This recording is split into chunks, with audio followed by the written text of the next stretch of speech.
ప్రసాద్ గారు, ఈ నామినేటెడ్ పోస్టులు లేట్ అవుతున్న దీని పట్ల ఎలాంటి రియాక్షన్స్ కనపడుతున్నాయి? ఒకటి, ఎందుకు లేట్ అవుతున్నాయి అనుకుంటున్నారు? రెండు, అనాలిసిస్. ఒకటండి, ప్రభుత్వం అధికారులకు వచ్చి ఇంకా 60-70 రోజులు పూర్తిగా ఇంకా కాలేదు. ప్రజలు పార్టీ యాస్పిరేషన్స్ ఎక్కువ ఉంటారు. జనరల్గా శ్రీనివాసరావు చెప్పినట్టు పోస్టులు తక్కువ ఉంటాయి.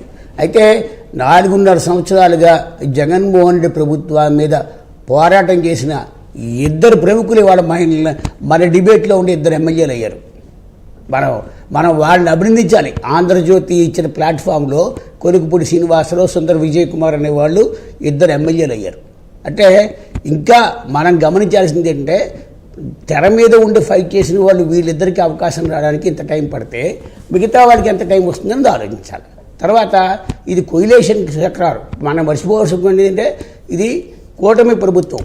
తెలుగుదేశం పార్టీలో 100 నామినేటెడ్ వేయాలంటే కనీసం బీజేపీకి జనసేన వాళ్ళకి చెరువు 10 ఇవ్వకపోతే అది సంకీర్ణ ప్రభుత్వం కింద రాదు. మీకు ఇక్కడ గమనించాల్సింది అంటే, ప్రముఖమైన పోస్టులు, ముఖ్యంగా టీటీడీ చైర్మన్ లాంటి పోస్టులు అడగద్దని జనసేన పవన్ కళ్యాణ్ గారు స్వయంగా వాళ్ళ కార్యకర్తలకు చెప్పాడు. అంటే ఏ పోస్టులు అడగాలి, ఏ పోస్టులు అడగకూడదని పవన్ కళ్యాణ్ గారికి పూర్తిగా అవగాహన ఉంది. ఇక బీజేపీ అంటారా, ఇక్కడ రాష్ట్రంలో నామినేట్ చేసుకోకపోయినా వాళ్ళు ఢిల్లీలో నామినేట్ చేసినందుకు వాళ్ళకి అవకాశాలు ఉన్నాయి. కాబట్టి వాళ్ళ దగ్గర నుంచి కూడా పెద్దగా చంద్రబాబుని డిమాండ్ చేసి పట్టుకుపోయే పోస్టులు ఉండవు. మీరు 2014 నుంచి 2018 వరకు కూడా బీజేపీ కోయిలేషన్లో ఉన్నప్పుడు కూడా వాళ్ళు ఎమ్మెల్సీ పోస్టులు తీసుకున్నారు. 1-2 నామినేట్ పెద్దగా ఎక్కువ తీసుకోలేదు. కానీ అప్పటికి ఇప్పటికీ కూడా వాళ్ళ డిమాండ్ ఏమి కావాలంటే ఢిల్లీలో ఇవ్వగలరు. కానీ వాళ్ళు ఆంధ్రప్రదేశ్ ప్రభుత్వంలో చంద్రబాబును ఇబ్బంది పెట్టి తీసుకునే పరిస్థితి ఉండదు. కాబట్టి మేజర్ షేర్ తెలుగుదేశం పార్టీకి వస్తుంది. తెలుగుదేశం పార్టీలో మీకు చిన్న ఉదాహరణ చెప్తా.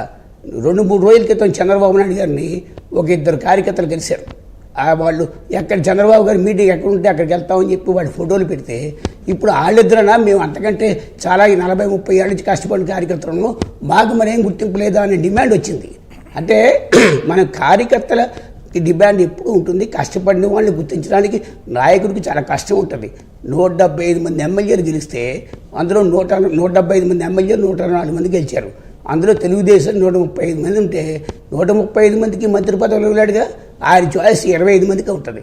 పైగా ఈసారి కోయిలేషన్ గవర్నమెంట్లో ఏమైంది, మళ్ళీ 4-5 మంత్రి పదవులు పక్క పార్టీలకు వలస వచ్చింది.